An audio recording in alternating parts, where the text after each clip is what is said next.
I paid for everything, but my mill kicked me out, so I left and now they're screwed. I'll never forget the moment when I realized they had locked me out. It was one of those long days at work where everything went wrong. You know, when you're just counting down the minutes to go home and relax, maybe throw on some sweatpants and watch something dumb on TV. Yeah, that's exactly what I had in mind. But when I got home and tried to put my key in the lock, it wouldn't turn. At first I thought maybe I was just being stupid or tired, so I tried again. Nope, still not working. My key just wasn't fitting. That's when I noticed something weird on the ground next to me. My stuff. Like, my actual stuff. There was a suitcase, a couple of bags filled with clothes, and a box with random things from the house, just sitting there on the front step like garbage someone was too lazy to take out. I just stood there for a minute, staring at it all, trying to process what was happening. I could feel my face getting hot, and not in a good way. I tried the key again, jiggling it like maybe I could force it open if I just tried hard enough. But no. The lock wouldn't budge, and that's when it hit me. They changed the locks on me. My heart dropped into my stomach. I felt this wave of anger and embarrassment hit me all at once. Like, seriously? They couldn't even give me a heads up? They didn't say anything. Just threw my stuff out like I was some stranger they didn't care about. I bent down, picking through the bags to see what they had thrown out. There was my laptop, stuffed into a bag with some of my clothes, not even wrapped or protected. My makeup, shoes, random toiletries, just all tossed together like it didn't matter. I found some of my more personal things too, like my journals and old photos, which really stung. I mean, it's one thing to kick me out, but to just toss my stuff like this? It felt like a slap in the face. I tried calling Tom, my husband. No answer. I called again, and it went straight to voicemail. I wasn't really surprised. This was just like him, avoiding confrontation whenever things got tough. But still, I stood there for a few minutes, staring at my phone, half expecting him to suddenly call back or text and say, "Oh, there's been a mistake. Come inside." But of course, that didn't happen. I was furious. Like my blood was boiling. But there was also this sinking feeling in my gut, like maybe I should have seen this coming. Looking back, the signs were there. The way his mom and sister Catherine treated me like I didn't exist unless they needed something from me. Tom had been different lately too, distant. He'd stopped coming to bed early, spent more time with his family than with me, and barely talked to me about anything that mattered. But I guess I was just hoping it was a rough patch or something, that things would get better eventually. But this? Changing the locks and throwing my stuff out like I didn't even live there? It was so cold. It was like they were sending a clear message. We don't need you anymore. I gathered what I could, stuffing the bags and boxes into the back seat of my car. I was shaking with anger, but I didn't cry. Not then. I was too mad to cry. I just wanted to get away from there as fast as I could. But while I was packing up, I found something that made my heart sink even further. A note. It was sitting on top of one of the boxes, half crumpled, like it had been thrown on there last minute. It read, "Don't come back. We don't want you here anymore." No name, no explanation, just that cold, cruel sentence scribbled on a piece of paper. I stared at it for what felt like forever, my brain struggling to wrap around the fact that my husband, the man I married, could let this happen. I always knew his mom and sister had it out for me. They never liked me. But I never thought Tom would just let them kick me out like this, without so much as a conversation, or. I got in the car, slamming the door harder than I meant to, and just sat there for a minute. My hands were gripping the steering wheel so hard, my knuckles were white. I felt like I could scream, but what good would that do? Yelling at a locked door wasn't going to fix this mess, and I didn't even know where to go. I didn't want to call my parents and admit that my marriage was falling apart like this, but at the same time, where else was I supposed to go? After a few deep breaths, I knew I had no other option. I was going to have to go back to my parents' place, swallow my pride, and tell them what happened. I hadn't been back there in years, not since I married Tom and moved out. The thought of it made me feel small, like a failure. The drive to my parents' house was brutal. I was trying to keep myself together, but every time I hit a red light, I found myself staring blankly out the window, just thinking about how everything had gone so wrong. How did I let it get to this point? Was I just stupid for not seeing this coming? When I finally pulled up to their house, I sat in the car for a few minutes, just staring at the front door. My parents had no idea I was coming, and I wasn't ready for the conversation that was about to happen. I was embarrassed. I felt like I had to explain how my whole life just blew up, and I wasn't even sure where to start. Eventually, I got out of the car, grabbed a few bags, and walked up to the door. My heart was pounding, and for a second I almost turned around and drove away, but I couldn't. I had nowhere else to go. So, I knocked. My mom answered the door, and the look on her face said it all. She took one look at me and the bags in my hands, and without even asking a question, she stepped aside to let me in. "What happened?" she asked softly. I couldn't even get the words out at first. My throat felt tight, and for the first time since I saw my stuff dumped on the front step, I felt tears burning behind my eyes. "They kicked me out," I finally managed to say, my voice breaking. She didn't say anything right away. She just pulled me into a hug, and that was it. That's when I lost it. I broke down right there in the doorway, my face buried in her shoulder, crying like a little kid. I hated that I was crying, but I couldn't stop. All the anger and frustration just came pouring out, and I didn't know how to hold it back anymore. "I don't even know what happened," I mumbled through the sobs. "They just threw my stuff out and locked me out. I don't know what I'm supposed to do now." My mom just held me tighter. "You're staying here," she said firmly. "You don't have to go back there." And that's when it hit me. I wasn't going back. Not Eve. After the initial shock of being kicked out, settling back in at my parents' house was, well, weird to say the least. I mean, it wasn't like I hadn't been there in years, but it definitely wasn't home to me anymore. I felt like I'd moved on, you know?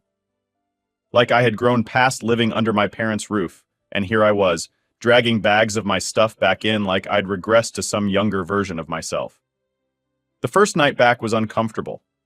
My old room was mostly untouched since I left, which made it feel even more strange. It was like I was stepping back into the past. Same bed, same posters on the wall, same everything. The only difference was me. I wasn't the same person who had moved out and married Tom.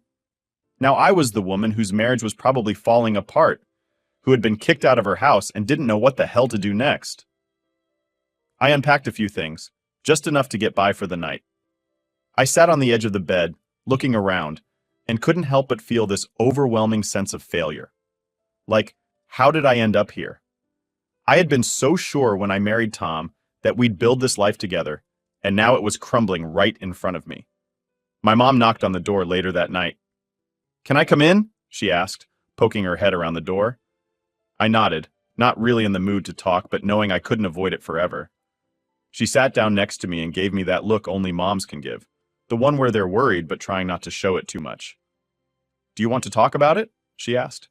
I shrugged, still processing everything.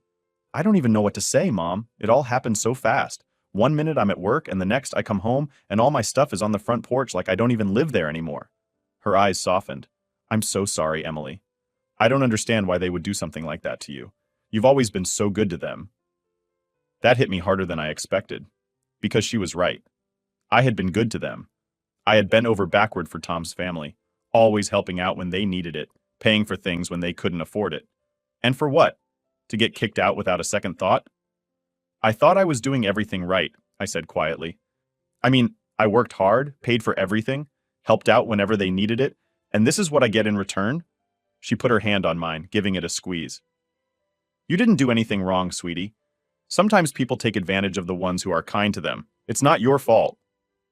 I nodded, but I didn't feel any better. My head was still swimming with questions, mostly about Tom. Why hadn't he stopped this? Why didn't he stand up for me? And why was he so comfortable letting his mom and sister treat me like I didn't matter? It felt like I didn't know him anymore. The next few days were a blur of awkward conversations and trying to figure out my next steps. My parents were great, but I could tell they didn't know what to do with me being back. I hadn't lived with them in years, and we were all kind of feeling our way around this new situation. I didn't tell them everything right away. I was still trying to process it all myself, but eventually my dad sat me down one morning. We were sitting at the kitchen table, and he had that serious look on his face, the one that told me he wasn't going to let me get away with avoiding the topic anymore. "So, what's the plan?" he asked, stirring his coffee. "Are you going to go back and try to fix things with Tom?"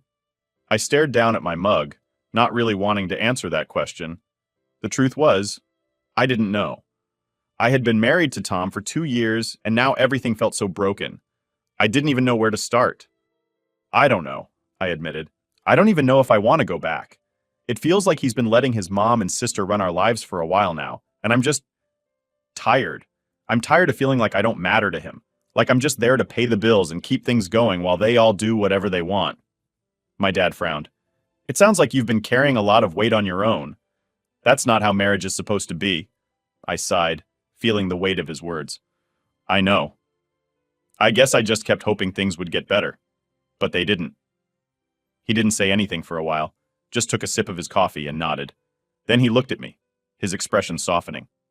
Emily, you don't have to go back if you don't want to. You know that, right?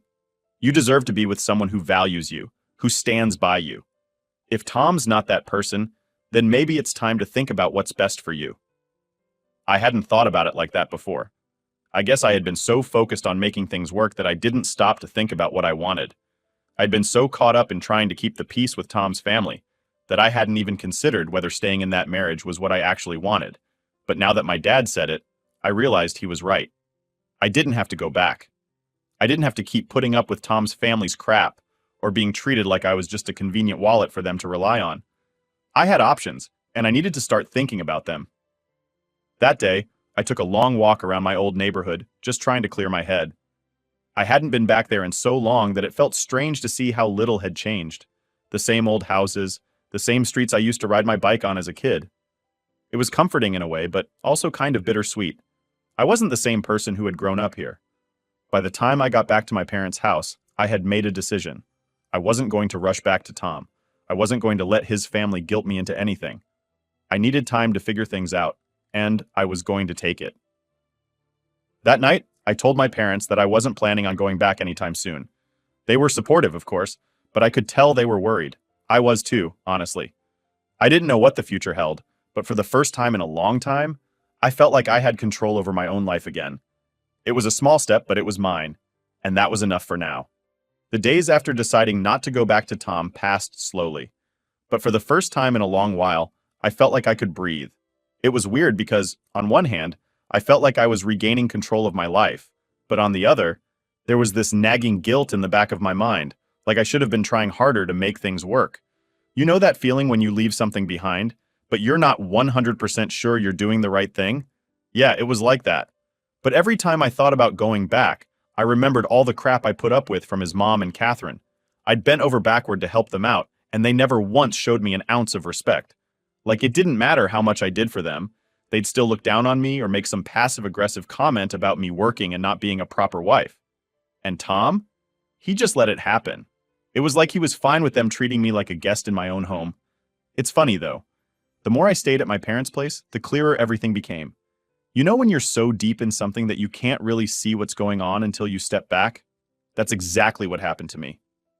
I realized I had been ignoring so many red flags with Tom and his family because I wanted to believe things would get better. One night, about a week after I'd settled back at my parents' place, my phone buzzed while I was watching some mindless show on TV. I grabbed it, expecting another random spam call or something. But nope, it was Tom. Just seeing his name pop up on my screen made my stomach twist. I didn't answer it right away. I wasn't ready. I mean, what was I supposed to say? I had no idea if he was calling to apologize or to guilt-trip me into coming back. I let it go to voicemail, but he didn't leave one. My phone buzzed again with a text. "We need to talk. Please." I stared at the message for a solid minute, my heart pounding in my chest. He didn't even apologize, just, "We need to talk." After everything, that's all he had to say? I didn't reply. I couldn't. I knew if I did, I'd probably end up getting pulled back into that mess, and I wasn't ready to face that yet. Instead, I tossed my phone onto the couch and went outside to clear my head. The air was cool, and it felt good to just be outside, away from everything. I sat down on the steps of my parents' porch, watching the sun dip below the horizon. I used to sit out here all the time when I was a teenager, just thinking about life, wondering what the future would hold. Now, here I was, 35 years old, back at my parents' house, trying to figure out what the hell my next move was. I heard the door creak open behind me, and my dad stepped out. He didn't say anything at first, just sat down next to me, like he knew I needed some space. After a minute, he glanced over and asked, "You okay?" I shrugged. Tom texted me. He nodded like he was expecting it. What did he say? "He wants to talk," I said, my voice sounding smaller than I meant it to. But he didn't apologize. He just said we need to talk. My dad sighed, rubbing the back of his neck. "That doesn't surprise me. You don't have to talk to him if you're not ready, Emily. You know that, right?" "I know," I said, but it didn't really feel like I knew. I mean, part of me wanted to just call him and scream. Ask him why he didn't stop his mom and Catherine from treating me like dirt. Ask him why he let things get so bad. But the other part of me didn't want to deal with it. I was tired. I was so tired of fighting for something that felt broken. "You've always been too forgiving," my dad said after a while, breaking the silence. I'm not saying that's a bad thing, but sometimes people take advantage of that. I swallowed hard. He was right, but hearing it out loud made it sting a little more. I'd spent so long trying to make everyone else happy, bending over backward to keep the peace. And for what? To get kicked out of my own house? I feel like I wasted so much time trying to fix things, I said, my voice barely above a whisper. I don't even know why I stayed as long as I did. You stayed because you cared, my dad said, giving me a small smile. But caring doesn't mean you have to keep putting yourself last. His words hit me harder than I expected. I had been putting myself last. For 2 years, I had been so focused on keeping Tom's family happy, making sure everything ran smoothly, that I completely lost sight of what I wanted. We sat there for a while, just watching the sky turn from orange to purple, the quiet settling between us in a way that felt comforting. For the first time in a long time, I didn't feel like I had to have all the answers. I didn't feel like I had to rush into anything. The next day, I finally texted Tom back. I kept it short and to the point. I'm not ready to talk right now. That was it. No explanation, no long-winded response. Just the truth. He didn't reply right away, which I expected, but a few hours later, my phone buzzed again. This time it was a longer message. He apologized, sort of. He said he was sorry for what happened, but he didn't take responsibility. He blamed his mom and sister, like they were the ones who changed the locks and threw my stuff out while he had no control over anything. I wasn't surprised. Tom had always been good at deflecting blame, making it seem like he was just caught up in the middle of everything when, in reality, he was just too scared to stand up to his family. I didn't reply to that message either. I needed more time. And honestly, I didn't want to get sucked back into his excuses. I wasn't ready to forgive him, and I wasn't sure if I ever would be. Over the next few days, I tried to focus on myself. I took long walks, spent time with my parents, and started thinking about what I wanted for the future. It felt strange to actually consider what I wanted for a change. I hadn't done that in a long time. I realized that, for the first time in years, I had the chance to build a life that wasn't centered around making other people happy. It was terrifying, but also kind of exciting. I wasn't sure what the future held, but I knew one thing for sure. I wasn't going back to the way things were. A couple of weeks went by after Tom's weak apology text, and things were finally starting to feel normal again. Well, a new kind of normal, I guess. I was getting used to living at my parents' place, and honestly, it was kind of nice not having to constantly deal with the stress of Tom and his family. I could focus on myself for once, without someone constantly asking for money or making snide remarks about how I wasn't doing enough. But even though I was feeling better, I knew there was a conversation coming. I couldn't just avoid Tom forever. As much as I didn't want to, I had to deal with the mess, and that meant talking to him eventually. Part of me dreaded it because I knew it wasn't going to be easy. The other part of me was kind of curious to see what he'd say now that he didn't have his mom and sister around to back him up. One morning, after avoiding it for way too long, I finally texted him back. "We can talk. When are you free?" I could almost feel my phone buzzing with tension as I waited for his response. It didn't take long. "I can come over tonight," he replied. Perfect. Not because I wanted to see him, but because it meant I could get this over with and start figuring out what came next. I spent the rest of the day feeling a weird mix of nervousness and relief. I wasn't sure how the conversation would go, but at least I'd finally be facing it head on. That evening, Tom showed up at my parents' house, and I could feel my heart racing as I saw him walk up the driveway. It was strange seeing him there. He looked the same, but something felt off. Maybe it was the fact that I hadn't seen him in weeks, or maybe it was the fact that the last time I did, he and his family had basically kicked me out. When he knocked on the door, my mom gave me a look. "You want me to stick around?" she asked. I shook my head. "No, I'll be okay. I need to do this." She squeezed my hand before heading upstairs, and I took a deep breath before opening the door. Tom stood there, looking a little awkward, like he didn't know how to start the conversation either. "Hey," he said, shuffling his feet a bit. "Hey," I replied, stepping aside so he could come in. I led him into the living room, and we sat down on opposite sides of the couch. The silence was heavy, and I could feel the tension building. "So," I started, trying to get the ball rolling, "what do you want to talk about?" He cleared his throat, glancing down at his hands before looking back up at me. "I'm sorry for what happened. I know things got out of hand." "Out of hand?" I raised an eyebrow. "Tom, you let your mom and sister throw me out of the house. They changed the locks on me and you didn't do anything about it. That's more than just out of hand. He flinched a little at my words, but I wasn't going to sugarcoat it for him. He needed to hear how messed up the whole situation was. I know, he said, rubbing the back of his neck like he always did when he was uncomfortable. I should have handled it better. I should have, I don't know, done something. Yeah, you should have, I shot back, feeling the anger rising in my chest. Why didn't you, Tom? Why didn't you stop them? He looked down at the floor, his voice barely above a whisper. I didn't know what to do. My mom and Catherine, they were just so adamant about everything. I didn't know how to stand up to them. I couldn't believe what I was hearing. You didn't know how to stand up to them? You're my husband, Tom. You were supposed to stand up for me, not just let them walk all over me and throw me out like I didn't even matter. He didn't say anything for a minute, just sat there looking defeated. I could feel the frustration bubbling up inside me. This was the guy I had been married to for 2 years? The guy who couldn't even stand up to his own family when they were treating me like garbage? You let them treat me like an outsider, I said, my voice shaking. You let them walk all over me and you did nothing. He finally looked up at me, his eyes full of guilt. I know I screwed up, Emily. I'm sorry. I don't know how to fix it. I sighed, leaning back against the couch. I was so tired of fighting for a relationship where I was the only one trying. I don't think you can fix it, I said quietly. His face fell, and for a second I almost felt bad.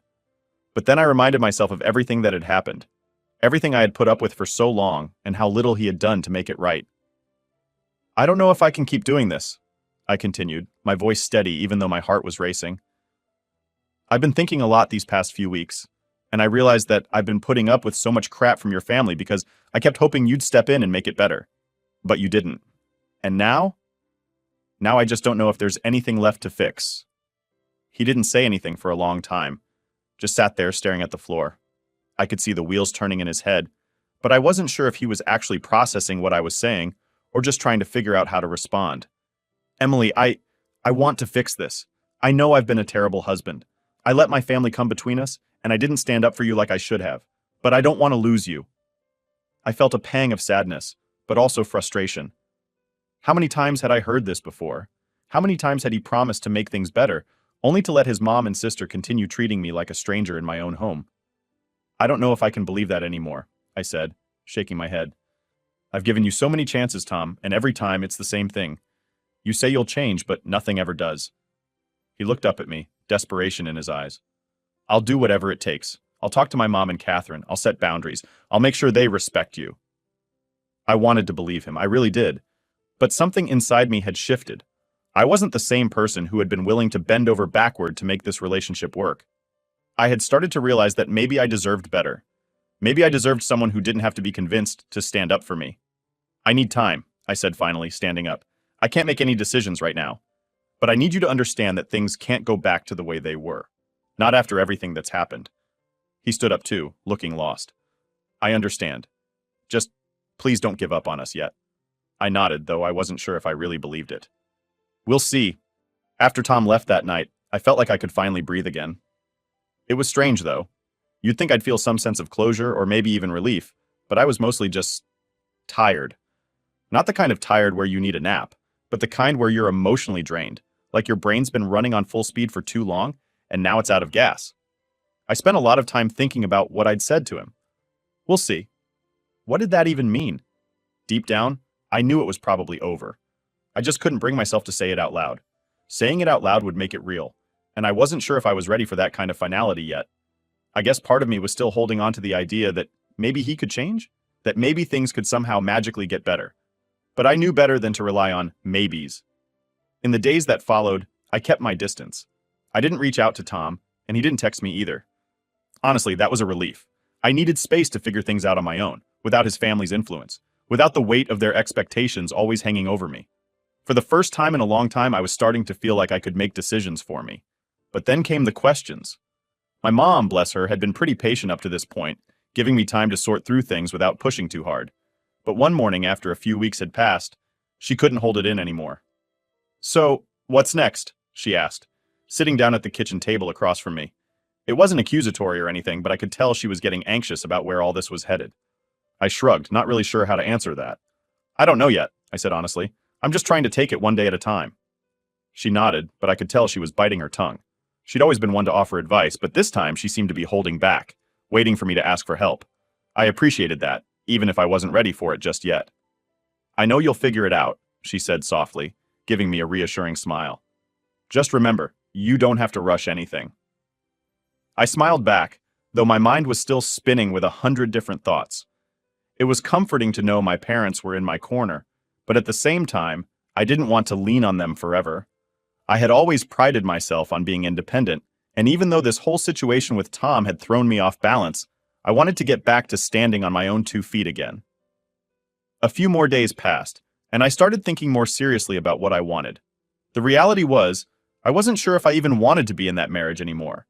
I mean, sure, Tom had said all the right things during our conversation, but actions speak louder than words, right?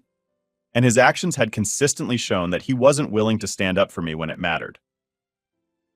One afternoon, while I was out running errands, I found myself parked outside a coffee shop, just staring out the window, thinking about everything. What if I left him for good? What would that look like? I didn't have kids with him, so that was one less complication, but the thought of going through a divorce was still pretty daunting. It's not like anyone dreams of getting married only to have it end like this. But then, I thought about how much I'd already given up, how much I'd sacrificed for him and his family, and how little they'd appreciated any of it. It wasn't just about the money, although that was a big part of it. It was the emotional exhaustion, the feeling of constantly giving and getting nothing in return. I pulled out my phone and scrolled through old texts between Tom and me. I noticed a pattern. Whenever I brought up how I was feeling, he'd deflect. Whenever I asked him to step up, he'd promise things would change, but they never did. It was like looking at the relationship through a new lens. All those little moments where I thought things would get better, where I made excuses for him, now they just felt like proof that I had been fooling myself for too long. That's when I realized I had to make a decision. I couldn't keep hanging on to the idea of what I hoped our marriage could be. I had to face what it actually was, a relationship where I was doing all the work and he was just along for the ride.